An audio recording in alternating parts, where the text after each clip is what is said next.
नमस्कार शेतकरी बंधू व भगिनींनो, मी Nitin Pisal, Dhenu tech solutions private limited कंपनीच्या वतीने आपले सर्वांचे मी सहर्ष स्वागत करतो। आज शेतकरी व पशुपालक बांधवांसाठी धेनु ॲप मार्फत मोफत वेबिनारचे आयोजन केलेले आहे। आजच्या या वेबिनार मधून आपणास पशुसंवर्धन विषयी तज्ञांचे मार्गदर्शन व पशुसंवर्धन व वैद्यकीय सल्ला मार्गदर्शन उपलब्ध करून देत असताना खरंच खूप आनंद होत आहे। धावपळीच्या युगात दुग्ध व्यवसायात दूध संकलनापासून ते दूध विक्रीपर्यंत सध्या सगळीच कामे ऑनलाईन पद्धतीने झाली आहेत। त्याच अनुषंगाने पशुपालन व दुग्ध व्यवसायातही सॉफ्टवेअरचा वापर व्हावा व त्या आधारे आपला पशुपालन व्यवसाय ऑनलाईन पद्धतीने करता यावा, या उद्देशाने धेनु ॲपने हे पाऊल उचलले आहे। शेतकरी तसेच पशुपालक बांधवांसाठी धेनु ॲप ही खरंच काळाची गरज बनली आहे।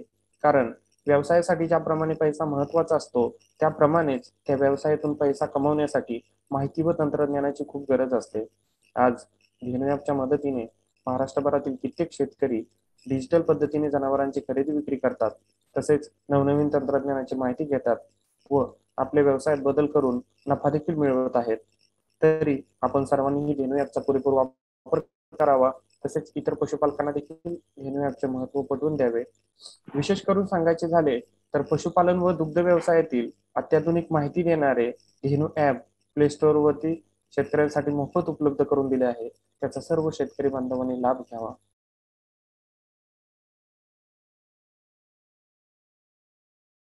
नमस्कार नमस्कार नमस्कार, सगळे जमले का? बर, तर मी तुम्हाला सांगितलं होतं हे धेनु ॲप वापरायला अतिशय सोपं आहे म्हणून। ॲप उघडल्यावर जे समोर दिसतं ना, तिथेच सगळं आहे। तरी पण काही शंका जर असतील तुम्हाला तर नक्की मला विचारा। अहो, त्यासाठीच तर आपण सगळे जमलोय ना। सगळ्या प्रश्नांची उत्तरं देऊन टाकतो तुम्हाला। इंग्रजी आहे समजा घोटाळा, एक बी सबूत कळना। अहो नाना, सगळं करता येते। आधी बघा, तिथेच भाषा बदलता येते, म्हणजे तुम्हाला आपोआपच कळेल काय कसं करायचं ते। अशी भाषा बदलत असती होय? उगीच आपलं काहीतरी। तुम्हाला भाषा पण बदलता येते, म्हणजे त्यात जे लिहिलंय ना ते समजायला तर हवं ना तुम्हाला। मी देतो तुम्हाला भाषा बदलून। बरं, अजून काही शंका आहे का? लका तात्या, समजीच जमल्या ती। कसली सभा म्हणायची, काय रसाच्या? अरे, ते धेनु ॲपचं बोललो होतो ना तुला। अरे एकदम बेस आहे बघते, मी घेतलंय आणि आमच्या सगळ्या मित्रांना पण घ्यायला सांगितलंय। ॲप कसलं, मित्रच आहे आपला, आपल्याला मदत करणारा। अगदी बरोबर, पण त्याच्याशी मैत्री करायला या लोकांना अडचणी आल्या। म्हटलं या एकत्र आपण सोडवू, नाही का? अरे लका, एक प्रकारची शाळाच आहे म्हणायची की ही। आता धेनु नाही का करत एवढी मदत? चला, नाहीतर उगच आपल्या इतरच गप्पा रांगायच्या। बरं, विलास काका, तुम्ही काय म्हणत होता? जनावरांच्या खरेदी विक्रीला कसा काय उपयोग आहे याचा? अहो, फारच उपयोग होणार आहे याचा। एकतर तुमच्या जनावरांची प्रोफाईल असणार यात, बरोबर? प्रोफाईल म्हणजे काय, तर तुमच्या जनावराची सगळी माहिती, हे एक झालं। आणि दुसरी गोष्ट म्हणजे ज्यांना जनावर विकायचंय किंवा ज्यांना विकत घ्यायचंय त्यांची यादी मिळते तुम्हाला इथे। इथेच बाजार भरणार की काय? हा, तसंच काहीसं। ती माहिती तुम्हाला मिळाली की तुम्ही त्यांना संपर्क साधायचा, झालं। अहो सोपं आहे ते, त्यांचे नंबर पण असतात त्याच्यात। मागल्या आठवड्यात 2 शेळ्या घेतल्या ना राव मी। वा, एकच नंबर। हे बघा, जसं इथं भाषा कशी बदलायची हे समजतं, तसंच तुमच्या जनावरांची माहिती, विकायला आलेली जनावरं, खरेदी करू इच्छिणाऱ्यांची माहिती, इतर शेतकऱ्यांची माहिती, सगळं दिसतं तुम्हाला। आणि मग तुम्हाला जे हवं ते तुम्ही करू शकता ना। तो आमचा नीरज म्हणत होता, यात मोठमोठे लोक पण असतात मार्गदर्शन करायला। अहो नाना, तज्ज्ञ लोकांचं मार्गदर्शन मिळतंच, आणि त्यांच्याशी कसा संपर्क साधायचा हे देखील तुम्हाला धेनु ॲपवर समजते। समजा इतर शेतकऱ्यांना काही माहिती तुम्हाला द्यायची असेल, शेअर करायची असेल, तर ती कशी करायची हे पण समजते। तुमची माहिती कशी भरायची आणि महत्त्वाचं म्हणजे तज्ज्ञांशी संपर्क कसा साधायचा याची पूर्ण माहिती तुम्हाला धेनू ॲपवर मिळते. म्हणजे जे जे तुम्हाला हवे ते ते मिळते. वा वा वा वा वा, म्हणजे हे कल्पवृक्षच हाय म्हणायचा की. काही म्हण सचिन, आमचं काम लय सोपं केलंस तू.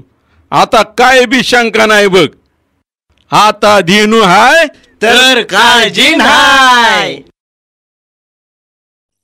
त्याच अनुषंगाने आजच्या कार्यक्रमासाठी आपण डॉक्टर सचिन रहाणे सर यांना आपण आमंत्रित केलेले आहे. सरांचे शिक्षण मद्रास वेटरनरी कॉलेज चेन्नई येथून झालेले आहे. ते सन 2012 पासून महाराष्ट्र शासनाच्या पशुसंवर्धन विभागात पशुधन विकास अधिकारी गट अ या पदावर देखील कार्यरत आहे.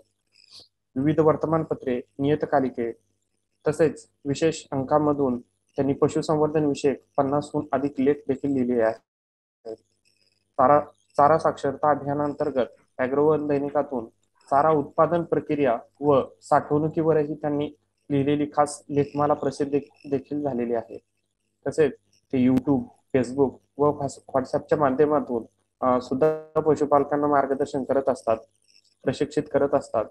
तसेच दूरदर्शन कृषी दर्शन लाईव्ह इन कार्यक्रमामध्ये सुद्धा त्यांनी पशुपालकांना मार्गदर्शन केलेले आहे.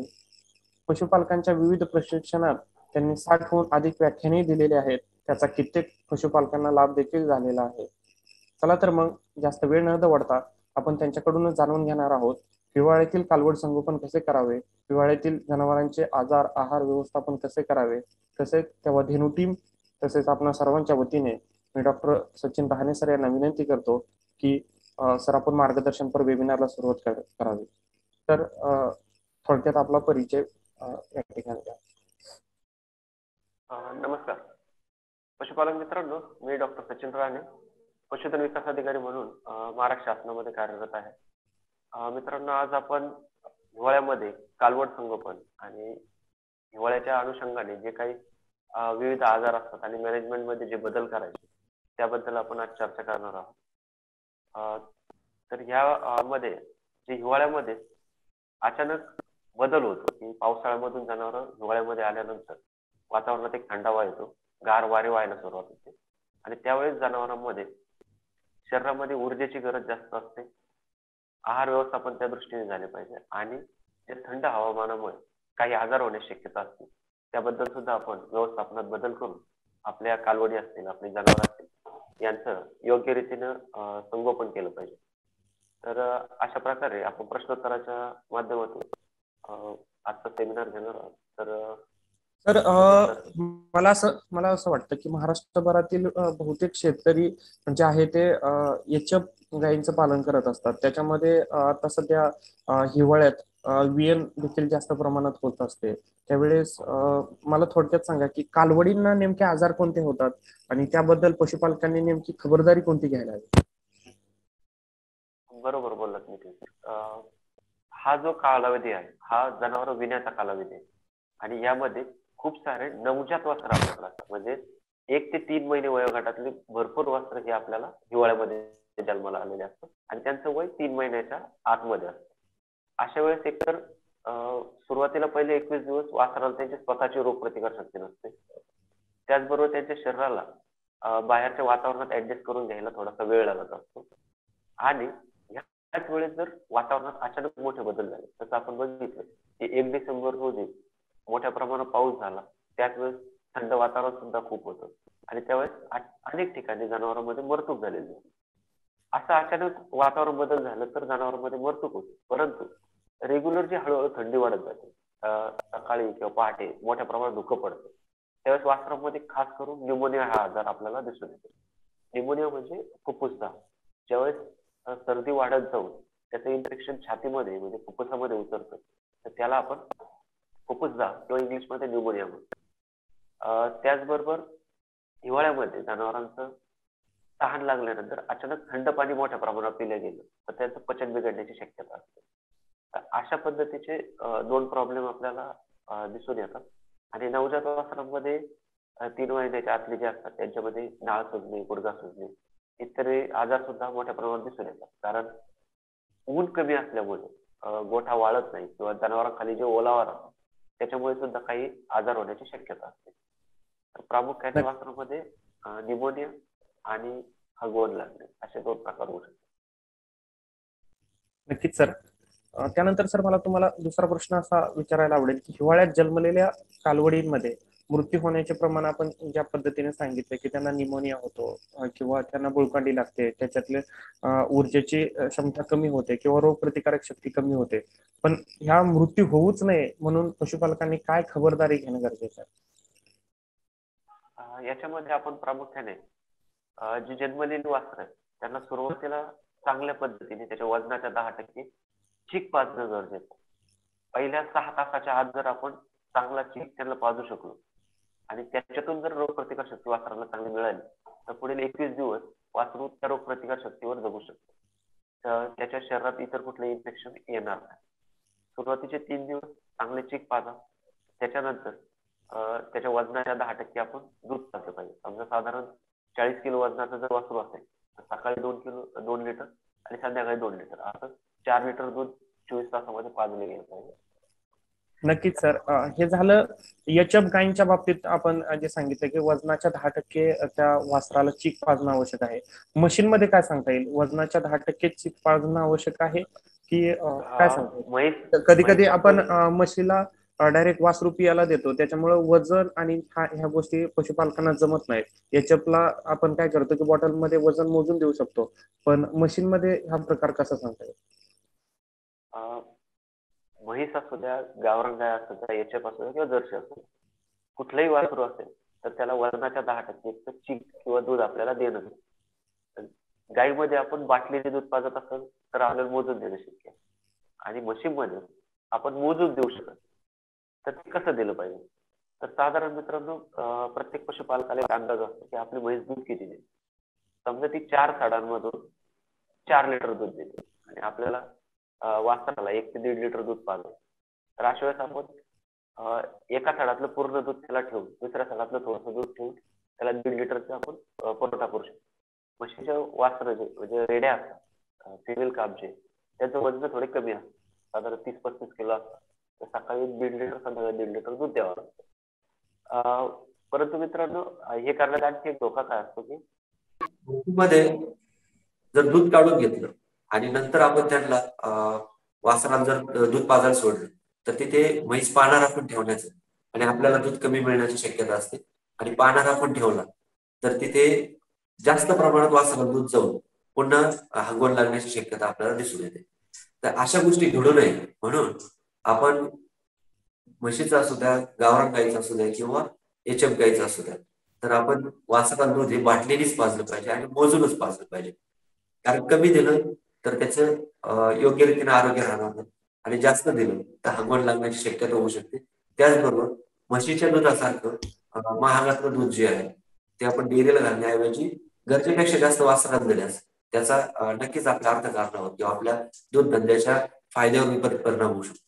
म्हणून मित्रांनो आपण सगळ्यात महत्वाचं असं आहे की कुठलंही वासरू असू द्या, कुठलीही कालवड असू द्या, रेडी असू द्या, तिला बाटलीने मोजून दूध दिलं पाहिजे. नक्कीच सर. मीही पशुपालकांना तेच आव्हान करू इच्छितो की कधी कधी पशुपालक काय करतात की ह्या गाईचं दूध दुसऱ्या वासराला किंवा दुसऱ्या गाईचं दूध तिसऱ्या वासराला अशा पद्धतीने कृपया करू नका. जी गाय वेलेली आहे त्याच गाईचं दूध तिच्या वासराला दिल्यानंतर तर मुळकांडी होण्याचे किंवा त्याचे हगवण लागण्याचे चान्सेस कमी असतात. त्याच्यामुळे त्याच गाईचं दूध त्याच वासराला देणं मी या ठिकाणी सांगू इच्छितो. त्याच्यानंतर सर सध्या थंडीचा कडाका वाढतोय, त्याच्यामुळे जनावरांमध्ये ट्रेस निर्माण होतोय. ज्या विलेल्या गायी आहेत त्यांच्यामध्ये ट्रेस निर्माण होतोय. तर थंडीपासून कालवडींचं किंवा त्या गायींचं संरक्षण करण्यासाठी गोठा व्यवस्थापन कसं करणं गरजेचं आहे? म्हणजे गोठ्यामध्ये हीट किंवा बॉडी कव्हर किंवा त्या गोठ्याचं व्यवस्थापन एकंदरीत काय सांगू शकता? अतिशय महत्वाचं आहे कारण थंडीमध्ये आता जर बघितलं तर आपण खूप म्हणजे कडाक्याची थंडी एक दिवस पडते, परत 2-3 दिवस वातावरण नॉर्मल राहतं. असं जर बदलता हवामान असेल तर आपल्या जनावर नक्कीच स्ट्रेसमध्ये येतात. तर हे होऊ नये म्हणून मित्रांनो आपण गोठ्यामध्ये खूप चांगल्या पद्धतीने व्यवस्थापन करू शकतो. याच्यामध्ये खास करून आपला जो भाग आहे म्हणजे महाराष्ट्रामध्ये शक्यतो एक्सटर्नल हीट देण्याची गरज नाही, परंतु जे काही थंड वारे आपल्या गोठ्यात येणार आहे त्याच्यापासून आपल्याला बचाव करणं गरजेचं आहे. त्यासाठी आपल्या गोठ्यामध्ये कुठल्या बाजूने हवा येते, शक्यतो महाराष्ट्रामध्ये पश्चिमेकडून पूर्वेकडे वारे वाहतात, तर पश्चिमेच्या बाजूनी पडदे लावणे किंवा त्या दिवशी वारं कुठून वाटतंय हे बघून त्या बाजूने पडदे लावून, म्हणजे रात्री आपण साधारण 7-7:30च्या दरम्यान पडदे लावावे आणि सकाळी पुन्हा 6-6:30 पर्यंत आपण जरी पडदे ठेवले तर थंड वाऱ्यापासून आपल्या गोठ्यातील जनावरांचे किंवा वासरांचं संरक्षण होईल. त्याचबरोबर गोठा कोरडा राहील याकडे आपण लक्ष दिलं पाहिजे. कारण मित्रांनो, गोठा जर सुका असेल, जनावरांखाली ओल नसेल तर जनावरांचा थंडीपासून बऱ्यापैकी बचाव होतो. त्याचबरोबर जर जनावर मुक्त गोठ्यात असतील आणि त्याच्या खाली वाळलेलं जर शेणाची भुकटी असेल, ते पूर्ण असं मऊ मातीसारखं शेण वाळलेलं जर असेल तर त्याच्यातून सुद्धा जनावरांना खूप चांगल्या पद्धतीने ऊब मिळते. जमिनीची जी नॅचरल ऊब असते त्याच्यातून त्याच्या जनावरांचं आपल्या संरक्षण होतं. आणि जी वासरं असतील त्यांच्यासाठी खास आपण खाली जो गव्हाचा पेंडा असेल किंवा भाताचा तूस असेल किंवा इतर कुठलंही भुसकट जे असेल ते टाकून आपण जनावरांना कम्फर्टेबल असं बेड दिलं पाहिजे आणि कोरडं बेड दिलं पाहिजे. याच्यामधून आपल्या वासरांना म्हणजे खालच्या जमिनीपासून किंवा त्याच्या खाली जे फ्लोरिंग असेल त्याचं जे थंडावा आहे तो येणार नाही आणि जनावरांना किंवा वासरांना एक ऊब मिळेल.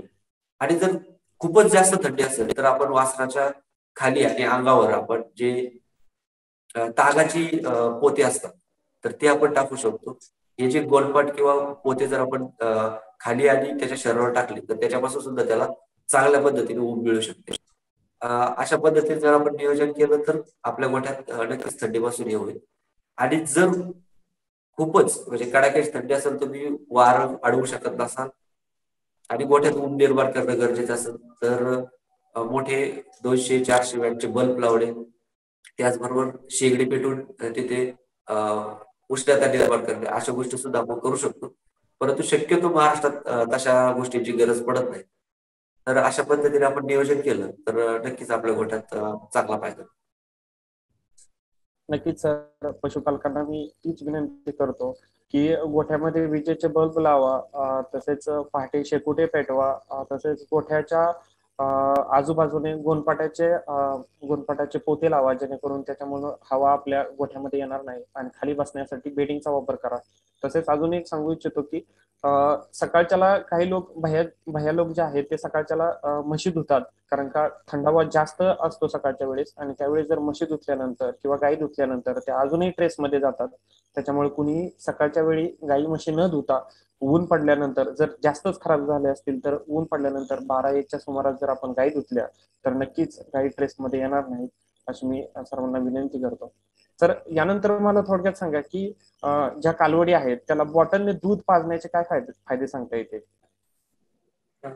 कालवडी असतील, रेड्या असतील, यांना जर आपण बॉटलने दूध पाजलं, म्हणजे बॉटलनेच दूध पाजलं पाहिजे. बॉटलने दूध पाजण्याचा फायदा सगळ्यात पहिलं दूध मोजून देता येतं.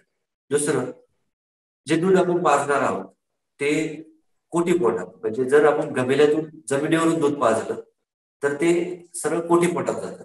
परंतु जर आपण नैसर्गिक म्हणजे कास्याच्या हाईटने बाटलीला निप्पलचा वापर करून जर वासराला दूध दिलं तर ते त्याच्या कोटी पोटात न जाता जे पोटाचा चौथा कप्पा आहे, म्हणजे रवंथ करणाऱ्या पोटाचा चौथा जो कप्पा आहे अबोमॅझम, तर याच्यामध्ये जातं आणि अबोमॅझम मध्ये त्याच्या चांगल्या पद्धतीने पचन होते.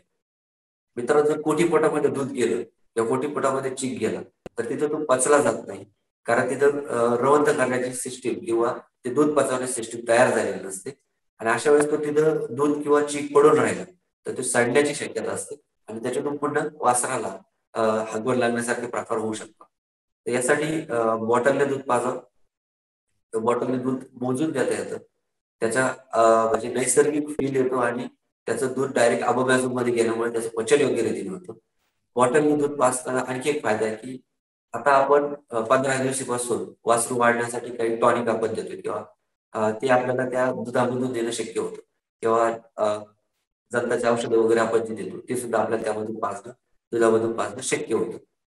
तर अशा पद्धतीने आपण बॉटलचा वापर करू शकतो. फक्त बॉटलचा वापर करताना 2-3 गोष्टी मला पशुपालकांना सांगावं वाटतात की बॉटल वापरताना बॉटल नेहमी गरम पाण्याने स्वच्छ धुवून ती वाळवून नंतरच वापरायची. कुठल्याही पद्धतीने त्याच्यात घाण राहणार नाही, त्याच्यामध्ये दूध खराब नसलेलं दूध त्याच्या हात असतं, ते वासराला पाजल्या जाणार नाही याची काळजी घ्या. निप्पल हे चांगल्या प्रतीचे वापरा. निप्पलचं तोंड कृपया कोणीही गरजेपेक्षा मोठं करू नका, कारण जर दूध भसभस मोठ्या प्रमाणावर जर आलं तर वासराला दूध पिताना दम लागणे, ठसका लागणे अशा गोष्टी घडू शकतात. तर ह्या गोष्टी घडू नये म्हणून चांगल्या पद्धतीचं चांगल्या कंपनीचे निप्पल असलेलीच बॉटल वापरा. त्याचं होल जे आहे ते मोठं करू नका. आणि बाटलीची स्वच्छता ही खूप महत्वाची, ती सुद्धा आपण कायम राखली पाहिजे आणि आपल्या वासराला बाटलीने दूध पाजण्याचे फायदे मिळवून दिले पाहिजे. नक्कीच सर. अजून एक बॉटल फिडिंग मध्ये एक सांगता येईल की पशुपालकांनी जी बॉटल आपण ज्यावेळेस त्या कालवडीला बॉटलने दूध पाजत असतो त्यावेळेस एका काही उंचीवर ठेवा, जसं की कासेमधून दूध पिण्यासाठी जे स्ट्रक्चर असतं त्याच पद्धतीने तेवढ्याच उंचीवर आपण ती बॉटल सेट करावी. काय होतं की पशुपालक हातात बॉटल धरतात आणि हातात अवघडल्यासारखं झालं की नंतर बॉटल परत परत खाली येते. त्याच्यामुळे त्या वासराला सुरुवातीला दूध पाजतानाची जी सिच्युएशन असते ती सिच्युएशन थोडी थोडी खाली होत जाते. त्याच्यामुळे असं भिंतीला किंवा तुमच्या काल केजला तर तशा स्वरूपाचे एक सिस्टम तयार करून ठेवा की एकदा बॉटल त्याच्यामध्ये अडकवली की ते ऑटोमॅटिकली ते वासरू त्याच सिच्युएशन मध्ये दूध पिईल. त्यानंतर सर मला तुम्हाला दुसरा प्रश्न असा विचारावासा वाटतो की सर कालवडीच्या शिंगकाळ्या कधी आणि केव्हा जाळल्या पाहिजेत? कारण का महाराष्ट्रभरातील खूप शेतकऱ्यांच्या शिंगकाळ्या जाळायच्या राहून जातात, वेळ निघून जाते आणि त्याच्यानंतर त्यांना लक्षात येते की अरे शिंगकाळ्या जाळल्या असते तर बरं झालं असतं. तर ह्या कधी आणि केव्हा जाळाव्यात? नक्कीच. शिंगकाळ्या जाळण्यासाठी मित्रांनो त्या योग्य रीतीने सेपरेट म्हणजे त्वचेपेक्षा वेगळ्या आपल्याला दिसून आल्या पाहिजे आणि त्या खूप वाढलेल्या सुद्धा नसाव्या. जे हार्ड स्ट्रक्चर आहे शिंगाचं ते तयार झालं नाही पाहिजे. त्याच्या अगोदर जे मऊ बटनासारखं स्ट्रक्चर असतं त्यावेळेसच आपण शिंगकाळ्या जाळल्या तर अतिशय उत्तम पद्धतीने शिंगा जाळल्या जातात. यासाठी दोन पद्धती, एक आपण केमिकलचा मलम आहे तो वापरू शकतो किंवा दुसरं म्हणजे हॉट रेड आयर्न जे असतं किंवा तापवलेले जे नट आहेत किंवा डागणे आहेत त्याने आपण शिंग जाळू शकतो. तर मित्रांनो दोन्ही पद्धतीमध्ये वासराला थोड्याफार प्रमाणात त्याचे वेदना होत असतात, म्हणून वासराला भूल देऊनच हे केलं पाहिजे. आणि त्याच्यासाठी वासराचं वय म्हणजे मलम लावून जर करणार असेल तर आपण 3-4 आठवड्यात केलं पाहिजे आणि डागण्याने जर जाळणार असेल तर आपण जास्तीत जास्त 5व्या आठवड्यापर्यंत म्हणजे 1.25 महिन्याचं वासरू होईपर्यंतच आपण हे करू शकतो. तर मित्रांनो 2 आठवडे पूर्ण झाले तर 15 दिवसाच्या नंतर आपण 1.25 महिन्याचं वासरू होईपर्यंत या दोन्ही पद्धती वापरून चांगल्या पद्धतीने शिंगकाळ्या जाळू शकतो. परंतु सर्वांना विनंती एकच राहील की तज्ञ व्यक्तीच्या मार्फतच आणि भूल देऊनच हे करावं. कारण आपण बऱ्याच वेळेस बघतो की ज्यावेळेस मलम लावला जातो त्यावेळेस मलम हा अक्षरशः तो कॉस्टिक असतो, म्हणजे त्वचा जाळत असतो किंवा त्या शिंगकाळ्याच्या पेशी जाळत असतो आणि त्याची जी आग व्हायला चालू होते तर त्याला वासरू पाय मारतं आणि हा मलम जर पायाने डोळ्यावर किंवा तसाच पुढे कानावर आला तर कान जाळण्याचे किंवा अंधपाने येण्याचे, डोळा जाण्याचे प्रकार सुद्धा अनेक ठिकाणी शेतकऱ्यांकडून घडलेले आपल्याला आढळून येतात. किंवा तो मलम शिंगकाळ्या सोडून त्वचेवर लागला गेला तर तिथे सुद्धा ब्लिडिंग झाल्याच्या घटना अनेक ठिकाणी झालेल्या आहेत. तर हे करताना वासरू पूर्ण सिक्युअर असेल, वासरू शांत भूल देऊन झोपलेलं असेल तर अशा वेळेस केलं तर अतिशय उत्तम. त्याचबरोबर डागण्याने सुद्धा जाळताना डागण्याने जाळण्याचा फायदा एकच आहे की जी डागलेली जी जखम असते ती चिघळत नाही आणि ती योग्य रीतीने भरून येते, तिथं कुठल्याही प्रकारचं ब्लिडिंग होत नाही आणि डागताना जी वेदना होतात त्या क्षणिक असतात. म्हणजे एकदा डागलं की त्या वेदना त्या वेळेपुरता असतात. परंतु जे मलम लावून आपण कॉस्टिक सोडा वापरतो तो जो वापरून तिथं आपण हे करत असतो तर त्याच्या वेदना दीर्घ काळपर्यंत राहतात. तर आपल्याकडे जे तज्ञ व्यक्ती अवेलेबल आहेत आणि वासराचं वय आणि शिंगकाळ्याची परिस्थिती बघून या दोन्ही पैकी एक आपण पद्धत अंगीकारली पाहिजे, परंतु शिंगकाळ्या जाणणं खूप महत्वाचं आहे. नक्कीच सर. महाराष्ट्रातील शेतकरी सर जास्तीत जास्त जुगाड तंत्रज्ञानाचा वापर करतात. तर कृपया जुगाड तंत्रज्ञान जरी आपण करत असला तरी कधीही ग्राइंडरच्या साह्याने किंवा जे आपण म्हणतो की नटच्या साह्याने किंवा जे डिहॉर्नरच्या साह्याने अशा पद्धतीने करत असतात त्यावेळेस पूर्णपणे शिंगकळी ती खुडली गेली पाहिजे. कधी कधी काय होतं की एका साईडची शिंगकळी खुडली जाते आणि बाकीच्या थोड्याशा साईडनं ती वरती येते, म्हणजे ते शिंग दिसूनच येतं काही दिवसांनी थोडं का व्हायला. तर पशुवैद्यकाच्या सल्ल्यानुसार आपण शिंगकळ्या जाळून घ्याव्यात. आणि जर जास्तीत जास्त तुम्हाला त्या शिंगकळ्या जाळण्यामागचा जास्त अनुभव असेल अशा व्यक्तीला बोलवा आणि त्यांच्याकडून शिंगकळ्या जाळून घ्या.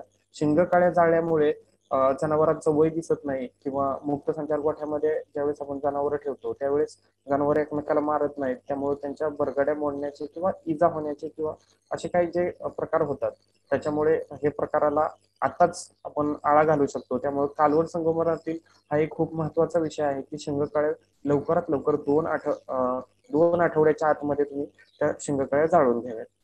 तर कधी कधी काय होतं की गायी वासराला जन्म दिल्यानंतर कधी तिचा मृत्यू संभवतो, किंवा त्यावेळेस कृत्रिम चीक कसा त्या वासराला देणं गरजेचं असतं? अं, बऱ्याच वेळेस आपलं काय होतं की एकतर वासरू जन्मल्यानंतर म्हणजे त्या डिलिव्हरीच्या वेळेस गाय दगावते, किंवा अनेक वेळेस ज्या पायनरू रेड्या असतील किंवा पायनरू कालवडी असतील त्या दूध काढून देत नाहीत, किंवा त्यांना दूधच उतरलेलं नसतं, किंवा अनेक वेळेस ड्राय पिरियडमध्ये म्हणजे भाकड काळात त्यांना मास्टायटिस होतो आणि जनावरांच्या कासेमध्ये चीक तयार होत नाही आणि त्यांना मास्टायटिस झाल्यामुळे ते दूध खराब दूध येत असतं. अशा वेळेस आपल्याला वासराला वरून कृत्रिम चीक देणं गरजेचं असतं. कारण सुरुवातीचे फक्त 6 तास आपल्या हातात असतात, कारण 6 तासामध्ये त्याच्या आतड्याची संरचना जी आहे ती जास्तीत जास्त प्रोटीन ऍब्सॉर्ब करण्याची आणि त्याच्यातून रोगप्रतिकार शक्ती मिळवण्याची असते. तर ह्या 6 तासामध्ये आपल्याला त्याला चीक आयदर तो त्याच वेळेस जन्मलेल्या दुसऱ्या जनावराचा किंवा त्याच वेळेस आपण कृत्रिमरित्या चीक तयार करायचा आणि तो वासराला द्यायचा. तर हा कृत्रिम चीक तयार करताना त्यासाठी आपण 1 लिटर उकळून थंड केलेलं दूध घ्यायचंय. त्यामध्ये आपण एक अंड फोडून त्याच्यात खलवून घ्यायचं. त्यानंतर त्याच्यामध्ये आपण एक 5 मिली व्हिटॅमिन A D3चं टॉनिक टाकायचं आणि शक्य असेल तर आपण त्याच्यात 3 ते 5 ml म्हणजे 1 चमचाभर एरंडल तेल टाकायचं. आणि जर एखादा अँटीबायोटिक तुमच्याकडे अवेलेबल असेल तर ते सुद्धा पशुवैद्यकाच्या सल्ल्याने ते अँटीबायोटिक त्यात टाकायचं, जेणेकरून त्याला कुठलं बॅक्टेरियल इन्फेक्शन ह्या चिकामधून होणार नाही. अँटीबायोटिक नसेल तरी चालेल, परंतु सगळे जे चीक आपण हा कृत्रिम चीक जो तयार करणार तो बनवताना स्वच्छता राखून स्वच्छ भांड्यामध्ये जर आपण हा चीक तयार केला तर असे काही म्हणजे अँटीबायोटिक ऍड करण्याची गरज पडणार. 1 नक्कीच सर. लिटर उकळून घेतलेलं दूध, पुन्हा एकदा सांगतो, एक अंड, 3 ते 5 ml म्हणजे 1 चमचा व्हिटॅमिन A D3 आणि 1 चमचा एरंडेल तेल, एवढं जर टाकलं तर आपला कृत्रिम चीक जो आहे तो चांगल्या पद्धतीने तयार होतो. नक्कीच सर. आपण चीक सकाळी केल्यानंतरचा चीक लगेच तो पाजावा, की सकाळी केल्यानंतरचा चीक आपल्याला तो दुपारी पाजता येऊ शकतो? मला हे विचारायचंय सर तुम्हाला की ज्या वेळेस चीक आपल्याला चीक पाजायचा त्यावेळेस तो ताबडतोब तयार करणं गरजेचं आहे, की सकाळी केलेला चीक तिन्ही टाइम देता येऊ शकतो? त्याबद्दल काय, कारण का त्याच्यामध्ये बॅक्टेरियल इन्फेक्शन असे वगैरे काही घटना घडतात का?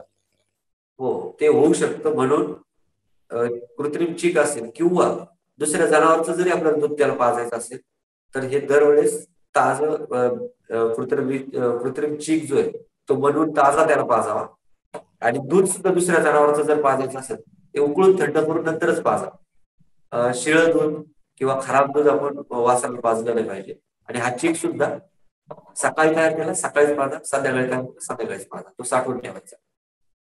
नक्कीच सर. सर मला अजून एक प्रश्न असा तुम्हाला विचारायचा की गायी विण्यासाठी प्रेग्नन्सी हाऊस किंवा गायी विण्यासाठी स्वतंत्र जागा असणं का गरजेचं आहे?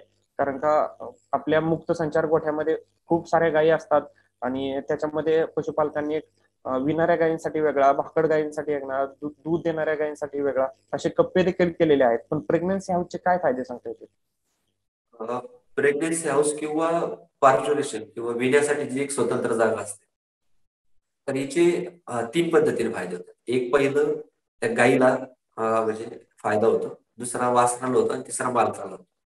आता हे तिन्ही फायदे आपण बघूया. म्हणजे गाईला जो फायदा होतो तर गाय विकताना आपण बघतो की कासेचा आकार वाढलेला असतो आणि तिला चालताना उठताना बसताना त्रास होत असतो.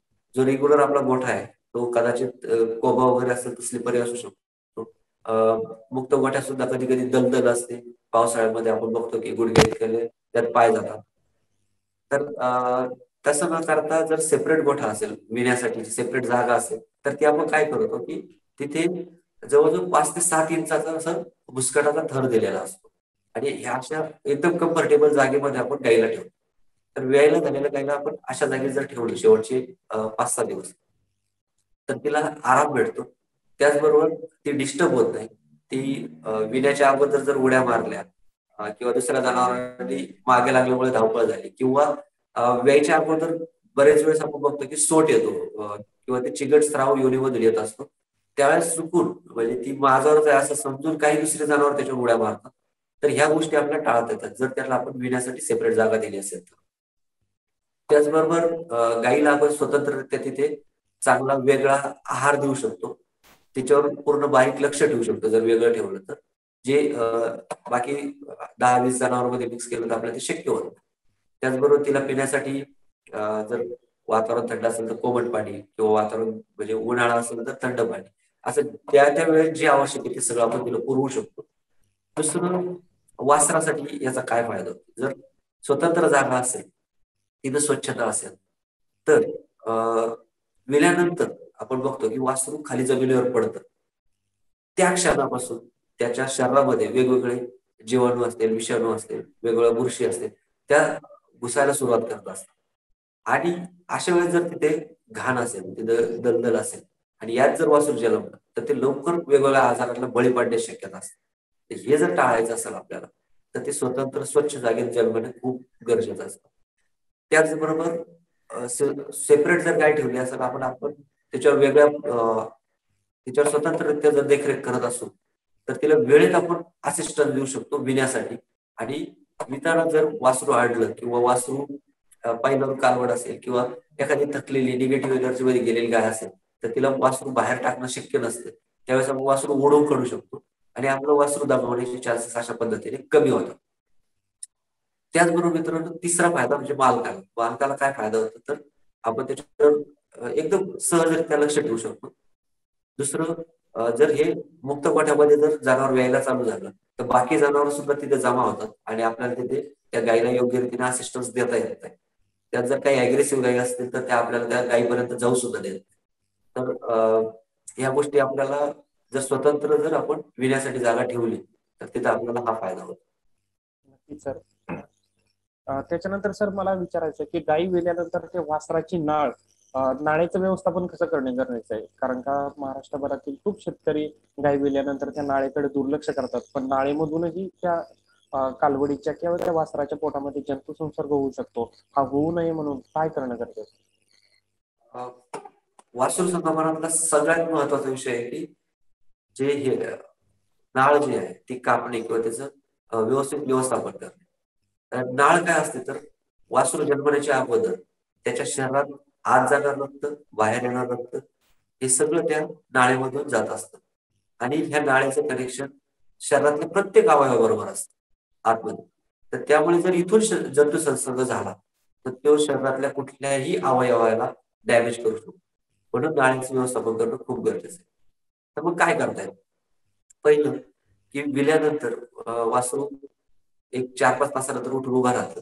त्यानंतर आपण वासराची नाळ ही त्याच्या शरीरापासून एक 1.5-2 इंच अंतर सोडून धाग्याने चांगली पक्की बांधायची आणि त्याच्यानंतर त्याच्यावर आयोडीन ओतायचं आणि ते धाग्याने बांधले त्याच्यापासून पुन्हा खाली 1 ते 1.25 इंचावर आपण नवीन ब्लेड घेऊन खालची एक्स्ट्रा जी नाळ आहे ती कापून टाकायची.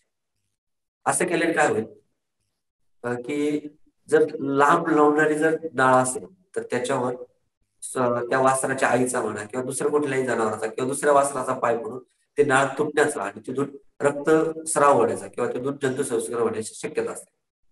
त्याचबरोबर नाळ जर बांधलेली नसेल आणि ती उघडीच खाली लोळत असेल आणि त्याच्यावर आपण आयोडीन किंवा हळद जर टाकलेली नसेल तर हे नाळ खाली लघवी असेल, शेण असेल किंवा आपल्या गोठ्यात बऱ्यापैकी वेळा खड्डे झालेले असतात, त्याच्यामध्ये जे काळं पाणी साचलेलं असतं, ह्यामध्ये ही नाळ बुडून तिथून सुद्धा जंतू संसर्ग होण्याची शक्यता असते.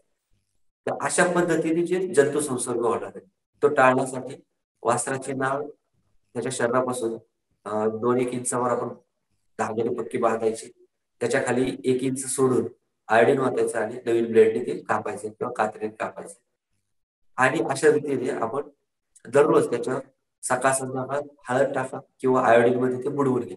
एका कपामध्ये आयोडीनचं द्रावण घ्यायचं आणि सकाळ आणि संध्याकाळी 2 वेळा फक्त ते बुडवून काढायचं. असं जर आपण 5-6 दिवस केलं तर बऱ्यापैकी ती नाळ सुकून ती बंद होऊन जातं. जर आपण हे केलं नाही तर मित्रांनो काय होतं की नाळ्यावर वगैरे पाय पडला तर तिथे डाळ जाण्यासाठी म्हणजे पोटाचे मांस किंवा पोटाचे जे मसल आहे त्याला एक छिद्र असतं आणि ह्या छिद्राचं जर पाय वगैरे पडला ते मोठं झालं तर त्याच्यातून आतडे बाहेर निघायचं आणि ते कातडे खाली साठवून तिथे आपल्याला हर्निया होण्याचे चान्सेस असतात. त्याचबरोबर जर इन्फेक्शन झालं तर ते अनेक वेळेस आपण बघतो की आपण म्हणतो की त्याच्या बेंबाट सुजलं किंवा बेंबटामध्ये पू झाला. तर मित्रांनो अक्षरशः 1-1, 1.5 लिटर पू सुद्धा त्याच्या बेंबीमध्ये साठू शकतो. तिथं कशा प्रकारचं इन्फेक्शन होतं. आणि जरी इथं काही नाही झालं आणि हा जंतू संसर्ग शरीरामध्ये जर जंतू संसर्ग झाला तर आपल्याला एकतर डायरिया म्हणजे बुळकंडी लागण्याची शक्यता असते किंवा वासनाचे गुडघे सुजले सुद्धा अनेक वेळेस आपल्याला दिसून येतात.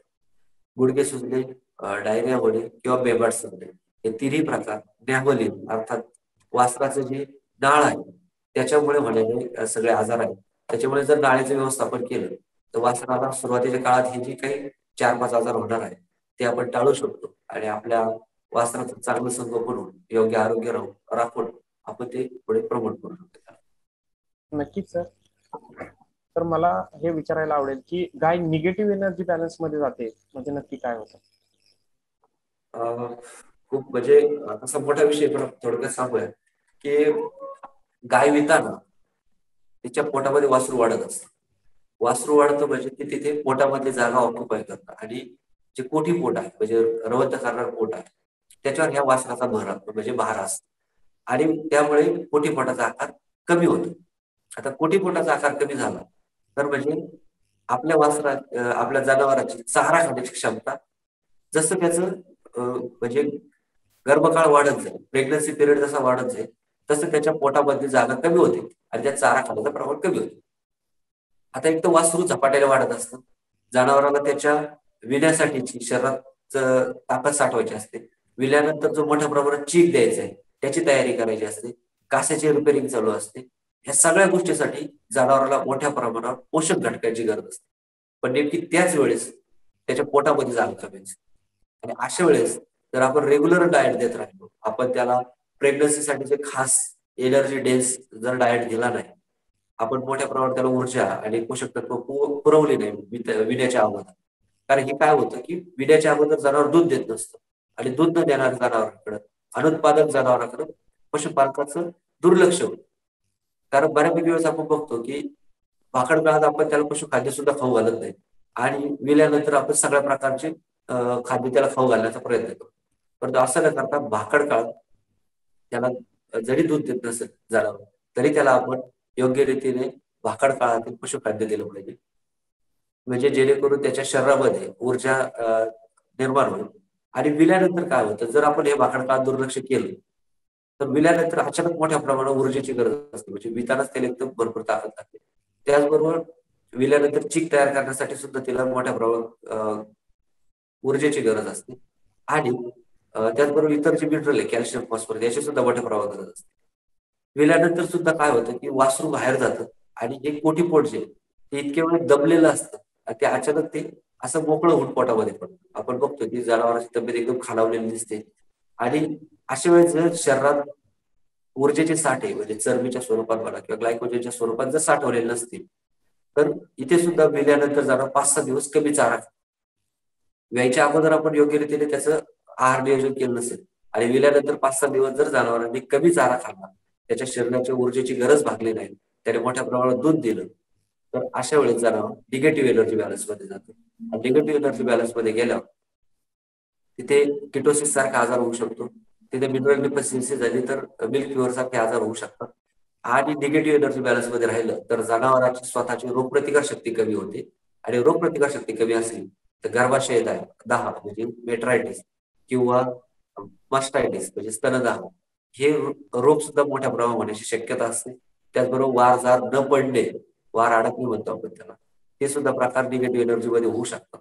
तर हे होऊ नये म्हणून विण्याच्या अगोदर सुद्धा काळजी घ्या, विल्यानंतर सुद्धा काळजी घ्या.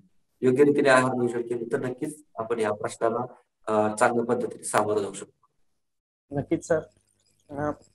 पशुपालकांनी देखील गाई विण्याच्या अगोदर 1 महिना व गाई विल्यानंतर 1 महिना ट्रान्झिशन फीड जर आपण त्या जनावराला दिलं तर गायीची सुखकर प्रेग्नन्सी होते. गाई चांगल्या पद्धतीनं वार बाहेर टाकते, वासरू बाहेर टाकते. नाहीतर अन्यथा निगेटिव्ह एनर्जी बॅलन्स मध्ये गेल्यानंतर गायीला वासरू बाहेर टाकण्यासाठी जी ऊर्जा लागते ती तिच्यामध्ये उपलब्ध नसल्यामुळे पशुवैद्यकाकडून आपण ते वासरू बाहेर ओढून काढतो आणि ते वासरू ओढून काढल्यामुळे तिचं अंग पुढच्या वेतात किंवा त्या वेतात अंग बाहेर येण्याला तिथूनच सुरुवात होते. आणि आपण पुन्हा पुन्हा तेच प्रश्न विचारतो की आमच्या गाईचं किंवा म्हशीचं अंग बाहेर येत आहे, कारण का पहिल्या वेतातलं चुकीचं व्यवस्थापन, पहिल्या वेतीचा चुकीचा आहार व्यवस्थापन ज्यावेळेस आपण केलेलं असतं त्याचे तोटे आपल्याला हे दुसऱ्या वेतात दिसत असतात.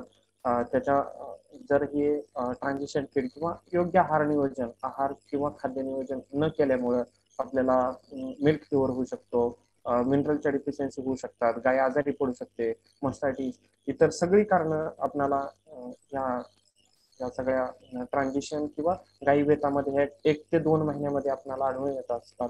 त्याच्यामुळे या गाई वेण्याच्या पिरियड मधलं व्यवस्थापन हे आपण पशु आहार तज्ञांच्या सल्ल्याने जर केलं तर नक्कीच आपल्याला जास्त फायदे होऊ शकतील. सर मला सांगा की काल्फ स्टार्टर आणि मिल्क रिप्लेसर यामध्ये काय फरक सांगता येईल? दोन्ही कन्सेप्ट खूप वेगळे आहे आणि पशुपालकाकडून नेहमी याच्यात गल्लत होते.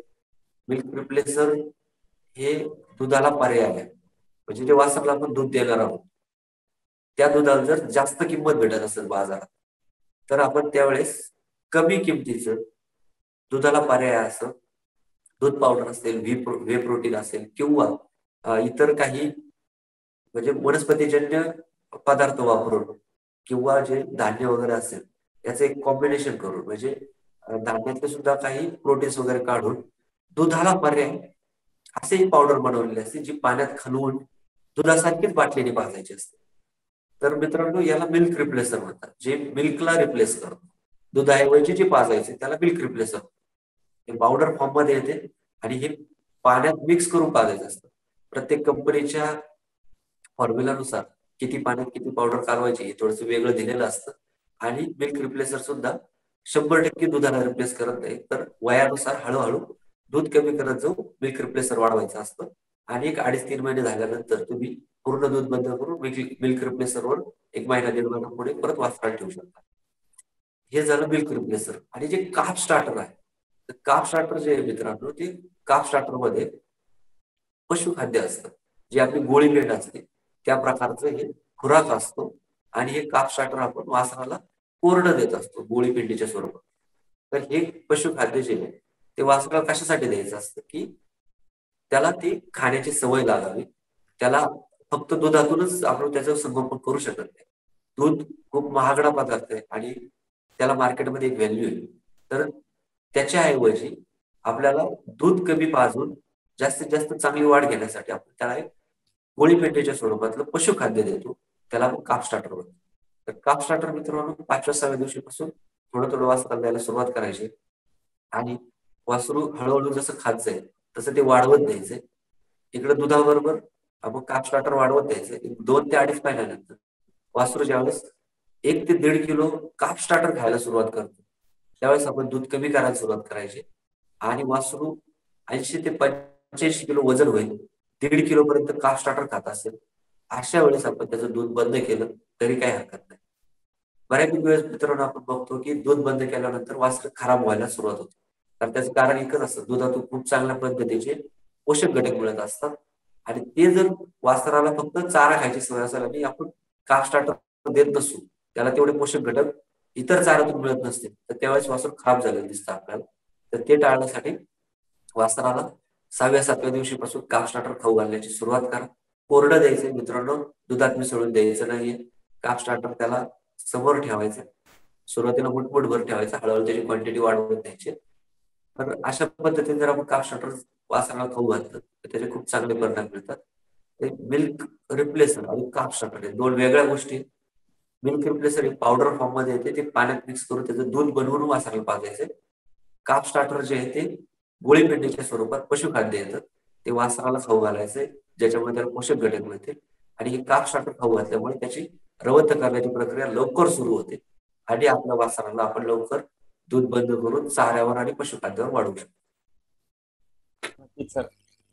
तर यानंतर सर मला तुम्हाला असा प्रश्न विचारायचा आहे की आजची काही हीच उद्याची उत्पादनक्षम गाय आपण जे म्हणतोय की त्यामध्ये काल्फ केज किंवा काल्फ पेजचा किती फायदा होतो? काप केज आणि काप पेंड हे दोन म्हणजे गोष्टी खरंच पशुपालकांनी खूप चांगल्या पद्धतीने मनावर घेतल्या पाहिजे. काप केजेस जे आहेत, म्हणजे वासरासाठी आपण एक छोटा पिंजरा बनवतो, तर हा पिंजरा आपण 21 दिवसासाठी वापरतो वासरा. तर मित्रांनो 21 दिवस काय असतं की वासराला स्वतःची रोगप्रतिकार शक्ती नसते. त्यावेळेस जर आपण त्यांना मोठ्या वासरामध्ये सोडलं तर तिथे त्याला विविध विषाणू किंवा जीवाणूजन्य आजार होण्याची शक्यता असते. त्याचबरोबर त्या मोठ्या वासरामध्ये जे जंत आहे त्याचा प्रादुर्भाव ह्या लहान वासराला होऊ शकतो. या मोठ्या जनावरांमध्ये काही सुप्त अवस्थेतले आजार असतील तर ते यांना होऊ शकतात. तिथले गोचिड यांना होऊ शकतात, गोचिड ताप यांना होऊ शकतो. तर हे टाळण्यासाठी आपण 21 दिवस वासराला एक पिंजरा बनवतो मित्रांनो, ज्याची जमिनीपासून आपण एक अर्धा ते पाऊण फूट उंची ठेवतो आणि ह्या रेस प्लॅटफॉर्मवर आपण त्याला 75 बाय 110 सेंटीमीटर हे त्याचं लांबी रुंदी झाली आणि 105 सेंटीमीटर त्याची हाईट घेतो. असा जर पिंजरा बनवला आपण तर त्याच्यामध्ये वासराला ठेवायचं फक्त 21 दिवसासाठी आणि तिथंच त्याचं म्हणजे फिडिंग करायचं, बॉटल फिडिंग. आणि तिथं आपण त्याला 2 भांडी लावलेले असतात, एकामध्ये आपण काप स्टार्टर ठेवतो आणि एकामध्ये आपण त्याला स्वच्छ पाणी देतो. अशा रीतीने जर त्याचं संगोपन केलं आणि त्याला इतर वासरापासून थोडं वेगळं ठेवलं 21 दिवसासाठी, तर आपल्या वासराला इतर आजार होण्यापासून आपण वाचवू शकतो आणि आपले वासरू जे ते चांगल्या पद्धतीने पुढे जाऊन परफॉर्म करेल. हे झाले काप केज. आणि काप पेज जे असतात म्हणजे वासरासाठीचे स्वतंत्र काप. तर मित्रांनो आपण अनेक वेळा बघतो की आपलं मुक्त संचय गोठे जर असतील तर त्याच्यात एक कप्पा असतो ज्याच्यात लागवडी योग्य जे कालवडी आहेत त्या पण असतात आणि आताच नुकते जन्मलेले वासर ते पण सोडलेले असतात. तर अशी वेगवेगळ्या वयाची वासर एकत्र सोडली तर जी मोठी वासर आहेत ती चारा म्हणजे प्रामुख्याने डॉमिनेट करून खातात. तिथे जे तुम्ही पशुखाद्य देणार आहे त्याला काप स्टार्टर असेल, काप ग्रोअर असेल, ही मोठी वासरं जास्त खातात आणि लहान वासर कुठेतरी मागे राहून त्यांना चारा असेल किंवा पशुखाद्य खाण्यामध्ये अडचणी निर्माण होतात. तर अशा पद्धतीने मग तिथे त्याचं योग्य रीतीने आहार संतुलन होत नाही आणि आपल्या कालवडी योग्य रीतीने तयार होतात. तर त्याच्याऐवजी जर आपण एका वयाची वासरं एका ठिकाणी म्हणजे पहिले 3 महिन्याची वासरं एका ठिकाणी, 3 ते 6 महिन्याची वासरं एका ठिकाणी, 6 महिन्याच्या पुढच्या कालवडी लागवडीपर्यंत म्हणजे गाभणपर्यंत एका ठिकाणी, असे जर आपण 3 कप्पे केले तर तिथे त्याच्यामध्ये कॉम्पिटिशन होणार नाही. त्याच्यापासून जे वेगवेगळे आजार वेगवेगळ्या वयात आहेत ते त्यांना पसरणार नाही आणि त्याचं नियोजन करणं सोपं आहे. म्हणजे 6 महिन्याच्या खालच्या वासराला आपण काप स्टार्टर देत असतो, 6 महिन्याच्या वर्षाला आपण काप ग्रोअर देत असतो. तर हे आहार नियोजन करणं सुद्धा आपल्याला सोपं होईल. तर अशा पद्धतीने आपण काप पेनचा सुद्धा वापर केला तर कालवड संगोपन नक्कीच चालू होईल. नक्कीच सर. तर कालवडीचे जंत निर्मूलन कधी करावे व जंत निर्मूलन केल्यास काय फायदे होतात आणि जंत निर्मूलनासाठी नेमकी औषधे कोणकोणती वापरणं गरजेचं असतं? मित्रांनो जंत निर्मूलन हा तसा खूप किचकट विषय आहे. कुठलाही एक आपण त्याला स्टँडर्ड फॉर्मॅट देऊन ते होऊ शकत नाही. परंतु तरी सुद्धा आपण सुलभ सगळ्या पशुपालकास सहज सोपं जावं म्हणून पहिल्या 10व्या दिवशी आपल्याला एक जंत निर्मूलन करणं गरजेचं असतं. वासरू 10 दिवसाचं झालं की पहिला जंताचा डोस द्यायचा. खूप सारे पशुपालक 2-2, 2.5 महिने जंताचं औषध देत नाही.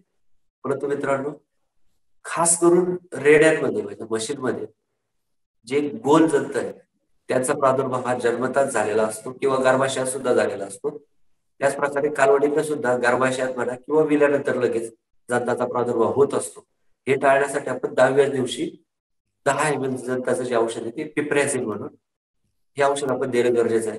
मित्रांनो इथे पिप्रॅझिन औषध वापरण्याचा एक फायदा असा आहे की हे खूप सहज म्हणजे शरीरामध्ये त्याचं वापर होत असतो. लिव्हर मधून ते लगेच एक 12 तासामध्ये शरीरामधून बाहेर टाकलं जातं. त्याचा जास्त दीर्घकाळ ते शरीरामध्ये राहत नाही. त्याच्यामुळे जनावरांवर त्याचा स्ट्रेस येत नाही. म्हणून सुरुवातीला पहिल्या 10व्या दिवशी जे वापरायचं औषध त्याच्यामध्ये पिप्रॅझिन हे रिकमेंड केलं जातं आणि गोल जंत जे आहे त्याच्यावरती खूप चांगल्या पद्धतीने ते काम करतं. म्हणून 10व्या दिवशी पिप्रॅझिन वापरायचं मित्रांनो. त्याच्यानंतर दर महिन्याला म्हणजे 6 महिन्याचं होईपर्यंत, पहिला महिना पूर्ण झाला, दुसरा महिना, तिसरा महिना, असं 6 महिन्याचं होईपर्यंत आपल्याला जंताची औषध द्यायची. मित्रांनो, याच्यात आपण आलटून पालटून औषध द्यायची. कुठलंही जंताचं औषध सलग दोनदा द्यायचं नाही. आणि याच्यात आपापल्या भागात जे जंत आढळतात किंवा आपल्या गोठ्यामध्ये जे जंताचा प्रादुर्भाव आहे त्यानुसार खरं औषध देणं गरजेचं आहे. परंतु ते सध्या महाराष्ट्राची जी सिच्युएशन आहे, आपल्याकडे जे काही प्रोफेशनल सेटअप्स आहेत त्यामध्ये आपल्याला दरवेळेस शेत चेक करून घेऊन त्यानुसार जंताचं औषध वापरणं शक्य नाही. तर त्यामुळे आपण जनरल सुरुवातीला लहान वासर असेल त्याला अल्बेंडाझॉल, नंतर पेंबेंडाझॉल अशी औषधं वापरावी. पुढे जाऊन जर पावसाळ्याची सुरुवात असेल किंवा पावसाळा संपलेला असेल तर त्या काळात लिव्हर फ्लिपवर चालणार नाही, क्लोझॅटेला असेल, ऑक्सिक्लोनाझाईड असेल, रेफॅक्झोनाईड असेल, अशी औषधं आपण पशुवैद्यकाच्या सल्ल्याने वजनानुसार त्याचा डोस बघून दिली पाहिजे. मित्रांनो, इथंच खूप मोठं कन्फ्युजन असतं शेतकऱ्यांना की किती पाजायचं. इन जनरल सगळ्याच वासरातला ते 15 ml पाजा, 30 मिली पाजा, 90 मिली पाजा असा कधीही जंताचा औषधाचा डोस नसतो. त्याचं वजन किती आहे, त्या औषधामध्ये घटक किती प्रमाणात आहे, त्याच्यानुसार त्यांनी 1 ml औषध 5 किलोसाठी आहे का 3 किलोसाठी आहे का 10 किलोसाठी आहे, तिथं त्या बाटलीवर मेन्शन केलेलं असतं. त्यानुसार आपण हे आपल्या जनावराला किती किंवा आपल्या वासराला किती औषध लागणार आहे हे कॅल्क्युलेट करून दिलं पाहिजे. आणि हे जंतुनाशक देत असतानाच जर आपल्या वासराच्या अंगावर मुठीड झाली असेल तर आपण तिथे आयव्हरमेक्टिन असेल, डोरामेक्टिन असेल किंवा मॉक्झामेक्टिन असेल अशी काही औषधं आहेत जी गोचिड मारू शकतात. तर त्या औषधांचा इंजेक्टेबल मध्ये वापर केला पाहिजे जेणेकरून आपल्या वासराच्या अंगावर गोचिड व्हावं. अशा जर पद्धतीने आपण 6 महिन्यापर्यंत नियोजन केलं तर आपल्या वासराची खूप चांगली वाढ होते. आणि त्यापुढे मित्रांनो दर 3 महिन्याने जंताचं औषध देणं गरजेचं आहे. आणि हे जंताचं औषध देत असताना आपण काळजी घेतली पाहिजे की आपल्या गोठ्यातील सगळ्या जनावरांचं एकाच वेळेस जंत निर्मूलन केलं पाहिजे जेणेकरून सगळ्याच जनावरांमध्ये जंत जातील. तर मोठ्या जनावरांमध्ये दर 3 महिन्यात जंत निर्मूलन करायचे. जंत निर्मूलन करताना वेगवेगळे औषधं वापरायचे, दरवेळेस एकच औषध वापरायचं नाही. आणि पावसाळ्याच्या सुरुवातीला आणि पावसाळ्याच्या शेवटी लिव्हर फ्लूचे म्हणजे यकृतामध्ये होणारे जे चपटे कृमी, पर्णाकृती कृमी त्यांच्या विरुद्ध चालणारे औषधं आपण पशुवैद्यकाच्या सल्ल्याने वापरायचे. अशा पद्धतीने जर आपण जंत निर्मूलन केलं तर आपल्या कालवडी खूप चांगल्या पद्धतीने तयार होतात. नक्कीच सर. काही पशुपालकांचे म्हणणे असते की आमची गाय गाभण आहे, तर गाभण कालावधीमध्ये कितव्या महिन्यापर्यंत गायीचं जंत निर्मूलन करणं गरजेचं आहे? गाभण कालावधीमध्ये फक्त एकाच औषधाचा प्रॉब्लेम आहे, तो सुद्धा अल्बेंडाझॉल नावाचं जे औषध आहे तर त्याचाच फक्त गाभण काळात आपल्या जनावरांवर परिणाम होतो. तो सुद्धा म्हणजे जनावर तिथे गाभण नाही तर जनावरांच्या पोटात जे वासरू वाढतं ते जर सुरुवातीच्या पहिल्या 2-3 महिन्यात दिलं तर तिथे त्या जन्मलेल्या वासरामध्ये व्यंग निर्माण करण्याचं काम हे औषध करू शकतं. म्हणून आपण गाभण काळात अल्बेंडाझॉल हे औषध वापरत नाही. परंतु जी बाकीची औषधं अल्बेंडाझॉल सोडून बऱ्यापैकी सगळी औषधं प्रेग्नन्सी सेफ आहेत आणि ते आपण आपल्या गोठ्यातलं जे शेड्यूल असेल दर 3 महिन्याचं त्यानुसार नक्कीच वापरले पाहिजे. आणि खास करून 7व्या किंवा 8व्या महिन्यात आपण आपल्या जनावराला जंताचं औषध दिलंच पाहिजे. हे जर दिलं तर आपला असा फायदा होतो की आपलं जे जन्माला येणार वासरू त्याला गर्भाशयात ह्या जंताचं इन्फेक्शन होत नाही. आणि 7व्या-8व्या महिन्यात जर आपण गायीचं जंत निर्मूलन केलेलं असेल तर तिच्या शरीरात चांगल्या पद्धतीने रोगप्रतिकार शक्ती डेव्हलप होते आणि ही रोगप्रतिकार शक्ती पुढे चिकाच्याद्वारे आपल्या वासराला मिळत असते. म्हणून जंत निर्मूलन गाभण गायीचं सुद्धा केलं पाहिजे. आणि आपल्या गोठ्यात जे आपण 3-3 महिन्याचं सायकल बसवलेलं असतं डिवर्मिंगचं त्यानुसार त्यावेळेस ज्या काही प्रेग्नन्सीचं त्याचा स्टेटस असेल तरी आपण जंताचं औषध दिलंच पाहिजे. फक्त एकदम वेळेला झालेली जी जनावर आता 8-10 दिवस राहिली, 15 दिवस राहिली तर त्यांना आपण जंतनाशक देऊ नये. तर त्यांना तिथं जर आपण स्किप केलं तर 10 दिवसानंतर आपण वासराला जे जंताचं औषध देत असतो त्यावेळेस आपण त्या गायीचं सुद्धा डिवर्मिंग करून घेतलं पाहिजे. अशा पद्धतीने आपण गाभण काळातलं जंत निर्मूलन करू. नक्कीच सर. तर काही पशुपालकांचे असं म्हणणं असतं की आम्ही जंत निर्मूलन वेळेवर करतो, त्याच्यानंतर आम्ही खनिज मिश्रण देतो, चांगला पशु आहार देतो, तरीही आमच्या गायी सुधरत नाहीत. नक्की काय अडचण असावी? नक्की ते वजनानुसार आहार देत नसावे किंवा वजनानुसार जंत निर्मूलनाचा डोस देत नसावे आणि त्याच्यामुळे त्यांना रिझल्ट येत नसावा. तर आपणाला काय सांगता येईल? नक्कीच वजनानुसार दंतनिर्मूलन करणं हे खूप गरजेचं आहे. त्याच्यात प्रॉब्लेम असा एक होतो की आता आपल्याकडे खूप हेवी ब्रीड सुद्धा आहे. म्हणजे म्हशी 600 किलो पर्यंतचे सुद्धा आपण पंजाब राहणार म्हशी आपल्याकडे असतील किंवा गाईमध्ये सुद्धा 500-550 किलोच्या गाई आपल्याकडे असतात. अशा वेळेस काय होतं की मार्केटमध्ये जे प्रिपरेशन अवेलेबल आहे, समजा गोळी असेल तर ती साधारण 350-400 किलो पर्यंत जास्तीत जास्त असते. आणि जर आपल्या जनावरचं वजन 500-550 किलो असेल तर नक्कीच ते 10 डोस कमी पडणार. तर त्यासाठी मित्रांनो आपल्या जनावरचं वजन घ्यायला आपण शिकलं पाहिजे. त्याच्यासाठी बाजारात टेप उपलब्ध आहे. त्याच्यासाठी साधा टेप वापरून सुद्धा फॉर्म्युले अवेलेबल आहे. त्यासाठी युट्यूबवर माझा चॅनल असेल किंवा इतर अनेक चॅनल आहे, त्याच्यावर व्हिडिओ आहे. आपण ते बघून त्यानुसार आपण जनावरचं वजन काढू शकतो. आणि वजन काढून आपण जंताचं औषध दिलं पाहिजे. बरं, जंताचं औषध नुसतं देऊन उपयोग नाही.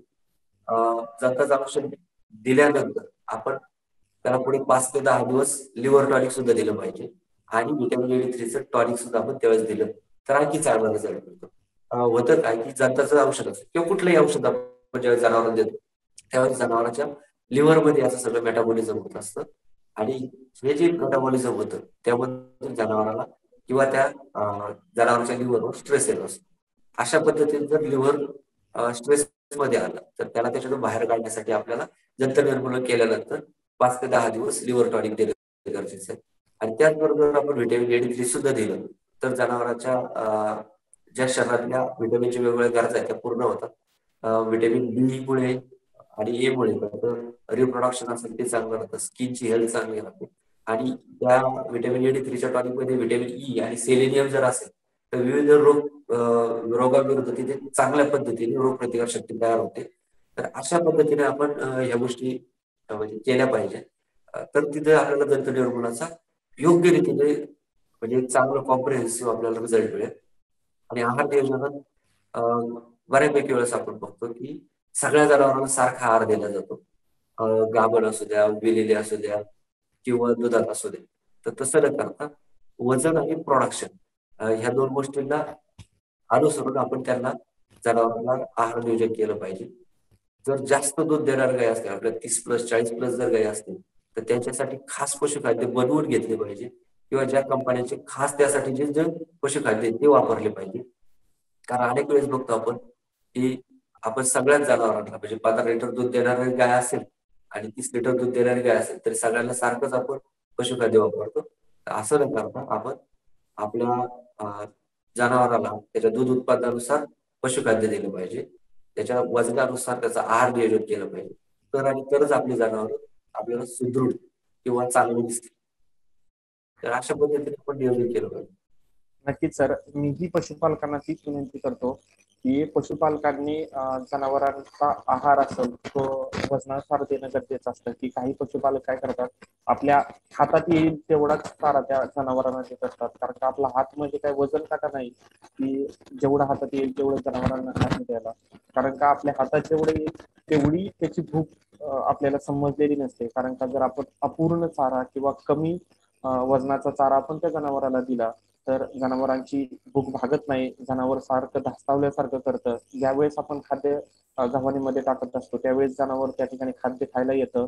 त्याच्यामुळे त्या जनावरांची भूक कधीच भागत नाही. रवंत करायला त्याला टाइम जास्त मिळत नाही. रवंत न केल्यामुळे तुमचं SNF वाढत नाही. आणि सारखंच तुम्ही जर त्या जनावराला अर्धा एक तासाला जर जनावरांना खाद्य देत राहिला तर त्याची पचन क्षमता बिघडून जाते, पातळ शेण टाकतं. त्याच्यामुळे पशुपालकांनी जनावरांना वजनानुसारच चारा द्यावा. तसेच हिरवा चारा, वाळला चारा, पशुखाद्य, मिनरल मिक्सचर, सोडा आणि मीठ एकत्रित त्याचा TMR करून जर जनावरांना दिला तर जनावरांना पचनाच्या तक्रारी निर्माण होणार नाहीत. जनावरांचं दूध कमी येणार नाही. आणि ज्या काही जनावरांमध्ये होणाऱ्या अडचणी आहेत की बाबा तेज न दिसणं, जनावर सारखं आजारी पडणं, त्याचे विटांना काही अडचणी निर्माण होतं, अशा काही अडचणी आपणाला होणार नाहीत. त्याच्यामुळे सर्व पशुपालकांनी वर्षभर पुरेल एवढ्या चाऱ्याची, हिरव्या चाऱ्याची, वाळ्या चाऱ्याची सोय करून ठेवावी. पशु आहार ज्यावेळेस आपण बदलत असतो त्यावेळेस तो आपल्या जनावरांच्या नुसार म्हणजे आपल्या जनावरांची दूध देण्याची क्षमता किती आहे त्यानुसार तो पशु आहार कंपनीकडून बनवून घ्यावा किंवा आपल्या पशु आहार तज्ञांकडून त्या जनावरांच्या दूध उत्पादनानुसार आहार बनवून घ्यावा. गाभण काळातील पशु आहार वेगळा द्यावा, दूध उत्पादनातील पशु आहार वेगळा द्यावा आणि भाकड काळातील पशु आहार वेगळा द्यावा. आपल्याकडे काय होतं की गाई जन्मल्यापासून मरेपर्यंत किंवा गाई जन्मल्यापासून दूध उत्पादन देईपर्यंत एकच पशु आहार वापरला जातो. आपण दुधाच्या रेटनुसार आपल्या पशु आहारामध्ये देखील कमी जास्तपणा करत असतो, पण त्याचा नक्कीच परिणाम हा त्याच्या वासरांवरती किंवा नंतरच्या दूध उत्पादन वाढीच्या काळामध्ये आपल्याला दिसून येतो. त्याच्यामुळे आहारामध्ये कन्सिस्टन्सी ठेवणं खूप गरजेचं आहे असं मला वाटतं. तर मला तुम्हाला एक प्रश्न असा विचारावा असा वाटतो की कालवड संगोपनात खनिज मिश्रणे किती महत्वाची भूमिका बजावतात? नक्कीच. म्हणजे आता जर आपण बघितलं की आपण चांगल्या पद्धतीने कालवड संगोपन सुरू केलं आणि खूप झपाट्याने आपण कालवडींची वाढ घेत असतो. सुरुवातीला आपण जर बघितलं की जनावर आपले 1.5, 2, 2.5 वर्षानंतर आपण भरवत होतो आणि ती गाभण राहत होती. परंतु आता आपण 9व्या 10व्या महिन्यात आपली कालवड माझार यायला सुरुवात होते आणि आपण 11व्या 12व्या महिन्यात 13व्या महिन्यात तिला भरवतो. तर अशा रीतीने एका वर्षाच्या आत जर तिची पूर्ण शारीरिक वाढ करायची असेल, तिची रिप्रोडक्टिव्ह वाढ करायची असेल आपल्याला, तर तिथे वेगवेगळे क्षार खनिजे देणं, वेगवेगळे व्हिटॅमिन्स वापरणं हे खूप गरजेचंच आहे. त्यासाठी कॅल्शियम असेल, फॉस्फरस असेल किंवा इतर ट्रेस मिनरल जे आहेत ते आपण एखाद्या चांगल्या मिनरल मिक्सचर मधून आपण वासरात देणं खूप गरजेचं आहे. त्यासाठी म्हणजे वासराच्या वयानुसार आणि त्याच्या आहारानुसार जर त्याच्या काफ स्टार्टर किंवा काफ ग्रोअर मध्ये ऑलरेडी ऍडेड मिनरल असतील आणि कंपनी जर वरून काही देण्याची सजेस्ट करत असेल तर देण्याची गरज नाही. परंतु जर तसं नसेल आणि आपण जर रेडीमेड पशुखाद्य वापरत नसू, आपण घरी दळलेलं काही पीठ असेल किंवा भरडा असेल तो देऊन जर कालवडीचं संगोपन करत असू तर नक्कीच आपण वासरू रवंथ करायला लागल्यापासून आणि त्याचं जसं आपण दूध कमी करतोय तसं आपण इकडे मिनरल मिक्सचर हळूहळू वाढवत नेलं पाहिजे. सुरुवातीला त्याला 5-10 ग्रॅम देऊन नंतर हळूहळू वाढवत जसं त्याचं वजन वाढेल ते 200 किलोच्या पार जाईल त्यावेळेस आपण त्याला साधारण 25 ते 30 ग्रॅम मिनरल मिक्सचर देणं गरजेचं आहे. आणि ते जर दिलं तर ते योग्य रीतीने वासरा म्हणजे त्या कालवडीची वाढ होऊन रिप्रोडक्शन मध्ये येणे म्हणजे त्याची गर्भाशयाची योग्य रीतीने वाढ होऊन सुद्धा माझावर आल्यानंतर तो एक फलित माझा असला पाहिजे, त्याच्यातून स्त्रीबीज सुटलं पाहिजे आणि पुढे गाभण राहण्याचं त्याला चान्सेस वाढले पाहिजे. यासाठी आपण खनिज मिश्र किंवा जे मिनरल मिक्सचर त्याचा वापर नक्कीच वासराच्या संगोपनात केला पाहिजे. नक्कीच सर. तर खूप साऱ्या पशुपालकांना एक प्रश्न पडलेला आहे की सर वार्षिक एक वेत कसं मिळवलं पाहिजे आणि त्या वार्षिक एक वेत मिळवण्यासाठी नेमकं त्या कालवडीचं चक्र कसं असायला हवं याबद्दल आपण काय मार्गदर्शन करू शकतो? वार्षिक एक वेत जर मिळवायचं जर म्हणलं तर मित्रांनो एका वर्षात एक वेत हे खूप सोपं संकल्पना आहे. 300 दिवसाचा त्याचा दुग्ध उत्पादनाचा काळ, 60 दिवसाचा त्याचा भाकड काळ, म्हणजे 365 दिवसामध्ये आपल्याला एक वेत मिळालं. आणि 365 दिवसात जर एक वेत मिळालं तर त्याच्या आयुष्यात आपण जास्त वेत घेऊ शकतो आणि जास्त वेत जर घेतले तर त्याचं पीक येळ देण्याचं म्हणजे एक गाय जर बघितली आपण साधारण एक 40 ते 45 दिवस त्याच्या त्या व्यतामध्ये जास्त दूध देत असतो आणि हाच फक्त आपल्या फायद्याचा पिरियड असतो. असा हा फायद्याचा जो पिरियड आहे तो जास्तीत जास्त वेळा तिच्या आयुष्यात घेता यावा यासाठी आपल्याला मित्रांनो दरवर्षी एक वेध घेणं गरजेचं असतं. तर याचं नियोजन कसं करायचं मित्रांनो? याचं नियोजन गाय हटवताना सुरू होतं. म्हणजे गाय वेळेत हटवा, तिला काहीही करून 60 ते 70 दिवसाचा म्हणजे आराम मिळालाच पाहिजे. तो भाकड काळ तिला ड्राय पिरियड मिळालाच पाहिजे.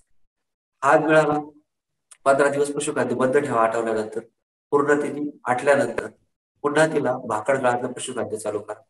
विण्याच्या अगोदर तिचं मिनरल मिक्सचर आणि जास्त प्रोटीन असलेले जे चारा आहे किंवा रुबेल बफर ते बंद करून आपण तिथे अॅन्युअलिक मिक्सचर सुरू करतो.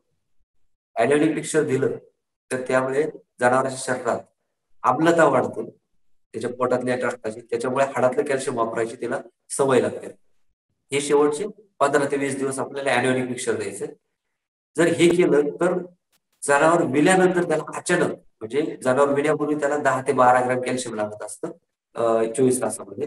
विल्यानंतर अचानक त्याला जवळजवळ 100 ते 150 ग्रॅम कॅल्शियम लागतं केवळ दूध उत्पादनासाठी आणि 10 ते 12 ग्रॅम वर त्याला शरीराच्या मेंटेनन्ससाठी लागत असतं. तर एवढं सगळं कॅल्शियम चाऱ्यामधून किंवा म्हणजे आपण त्याच्या शरीरातून म्हणजे ओरली देऊ शकत नाही. म्हणून त्याच्या शरीरातलेच कॅल्शियम वापरायची त्याला सवय लावायची असेल तर विण्याच्या अगोदर 15 ते 20 दिवस ॲनिओनिक मिक्सचर जे मार्केटमध्ये वेगवेगळ्या पुढे आपल्याला 50 ग्रामचे मिळतात ते वापरल्या पाहिजे. हे जर केलं तर विल्यानंतर त्याला हे प्रॉब्लेम होणार नाही. त्याचबरोबर भाकड काळात जर त्याला पशुखाद्य सुरू असेल, विल्याच्या अगोदर त्याला एक महिना ट्रान्झिशन फीड चालू केलं आणि विल्यानंतर सुद्धा चांगल्या पद्धतीचं पशुखाद्य दिलं, चारा नियोजन केलं, जनावराला आपण निगेटिव्ह एनर्जी बॅलन्स मध्ये जाऊन दिलं नाही आणि त्याला वारजार अडकला नाही, तिथं मेट्रायटिस झाला नाही, तर निगेटिव्ह एनर्जी बॅलन्स नसेल, गर्भाशयाचा काही प्रॉब्लेम नसेल तर जनावर 1.5 महिन्यात म्हणजे 45 दिवसामध्ये आपल्याला पहिला मास दाखवतो. हा पहिला मास सोडून देतो आपण आणि त्याच्या पुढचा जो मास आहे तो 20 दिवसानंतर येणार, 21 दिवसानंतर येणार. हा साधारण 66-67 दिवशी येतो आणि म्हणजे 2 महिन्यानंतर जो मास येतो त्यामध्ये आपण जर भरवलं जनावरला तर ते तिथं गाभण राहू शकतं किंवा तिथेही गाभण नाही राहिलं तर आपण त्याला पुढे आणखी पुढचा एक मास म्हणजे 80व्या दिवशी 85व्या दिवशी येईल त्यावेळेस आपण त्याला परत भरवलं तर तिथं नक्कीच गाभण राहील. म्हणजे पहिल्या 3 मासातला एक सोडून दिला, पुढच्या 2 मासापैकी ते जर चांगल्या रीतीने ते शरीराची तयारी असेल तर ते गाभण राहील आणि अशा रीतीने जर ते गाभण राहिलं तर मित्रांनो म्हणजे पहिल्या 3 महिन्यात गाभण राहिलं आणि पुढची जी 9 महिने तो त्याचा गर्भाशय म्हणजे गाभण काळ राहील म्हणजे बरोबर 1 वर्षामध्ये आपलं जनावर मिळतं. अशा पद्धतीने जर नियोजन केलं तर मित्रांनो बरोबर आपण 300-310 दिवसाचा एक त्याचं जे वेत आहे म्हणजे दूध देण्याचा कालावधी तो घेऊ शकतो आणि त्याला 65 दिवस त्याच्या कासेला सुद्धा आराम मिळतो. ते त्याचा भाकड काळ आपल्याला मिळतो आणि अशा पद्धतीने आपण बरोबर 1 वर्षामध्ये एक वेत घेऊ शकतो. तर पण मित्रांनो इथे त्याचा नियोजन जे ते आपल्याला ते जनावर हटवण्यापासूनच सुरुवात करावी लागते. अशा रीतीने जर आपण व्यवस्थित नियोजन केलं तर नक्कीच आपले जनावर आपल्याला 1 वर्षात एक वेत देऊ शकतो. नक्कीच सर. सर यानंतर मला एक नेटका प्रश्न असा विचारायचा आहे तुम्हाला की धेनू ऍप बद्दल आपण आमच्या शेतकरी बांधवांना काय सांगाल? खरंच धेनू ऍप शेतकऱ्यांसाठी फायदेशीर ठरतंय? धेनू ऍप म्हणजे आता पशुपालक थोडासा डिजिटल झालाय बऱ्यापैकी म्हणजे बऱ्यापैकी पशुपालकांकडे अँड्रॉइड मोबाईल्स आहेत ते वापरणं त्यांना सहज शक्य आहे आणि जे वेगवेगळी माहिती मिळवायची आहे त्यासाठी अनेक ठिकाणून माहिती मिळवण्यापेक्षा जर ती एकाच ठिकाणी मिळाली आणि त्याचबरोबर थोडीशी सायंटिफिक माहिती मिळाली तर मित्रांनो आज आपण बघतो की अनेक युट्यूब चॅनल आहेत परंतु तिथे मार्गदर्शन करणारे मोठ्यावर मात्र 3-4 जर तज्ञ पशुवैद्यक सोडले तर कुणी नाही, सगळे त्यांच्या अनुभवावरच सल्ला देत असतात आणि तिथून त्यांना शास्त्रीय माहिती मिळत नाही. अनेक वेळेस आपण फेसबुक पेजवर सुद्धा बघतो की तिथे सुद्धा तज्ञ पशुवैद्यकांच्या सल्ला येण्याच्या अगोदरच अनेक खूप सारे पशुपालक त्यांच्या अनुभवातून सल्ले देत असतात. ते दरवेळेस फायदेशीरच असतात किंवा शास्त्रीयच असतात असं नाही. तर शास्त्रीय पशुपालनाचा जो मार्गदर्शन मिळवण्याचा मार्ग आहे तो असे ऍप जे आहेत ऍप सारखे ऍप आहे तर इथून आपल्या सगळ्या पशुपालकांना मिळतो आणि तिथून पशुपालकांनी शास्त्रीय माहिती घेऊन आपला दुग्ध व्यवसाय नक्कीच वाढवला पाहिजे असं मला वाटतं. नक्कीच सर. शेतकरी बांधवांना मी एक विनंती करतो की आपणालाही या संबंधित काही प्रश्न असतील तर त्यांनी कृपया धेनू ऍप डाउनलोड करा आणि धेनू ऍप मधील प्रश्न उत्तरे या विभागामध्ये आपण आपले प्रश्न जरूर विचारू शकता. हा विभाग आपल्यासाठी 24 तास खुला आहे. धेनू ऍप आयोजित मोफत वेबिनारसाठी आज डॉक्टर सचिन रहाणे सरांनी वेळात वेळ काढून आपणाला हिवाळ्यातील कालवड संगोपन कसे करावे याबाबतची खूप सविस्तर माहिती दिली. त्याबद्दल डॉक्टर सचिन रहाणे सरांचे व कार्यक्रमाला आवर्जून उपस्थित असलेल्या माझ्या सर्व शेतकरी बांधवांचे मी नितीन पिसाळ धेनू टीमच्या वतीने खूप खूप आभार मानतो आणि त्यांना धन्यवाद देतो. आजचा कार्यक्रम इथेच संपला असं मी जाहीर करतो. चला तर मग पुन्हा भेटूया एका नवीन विषयासह. धन्यवाद शेतकरी बंधूंनो. धन्यवाद सर. धन्यवाद. दुग्ध व्यवसायातील डिजिटल तंत्रज्ञान जाणून घेण्यासाठी आजच आपल्या मोबाईलवर धेनू ॲप डाउनलोड करा. धेनू इंडिया या आमच्या यूट्यूब चॅनलला सबस्क्राईब करायला विसरू नका. www.dhenu.com. Thanks for watching.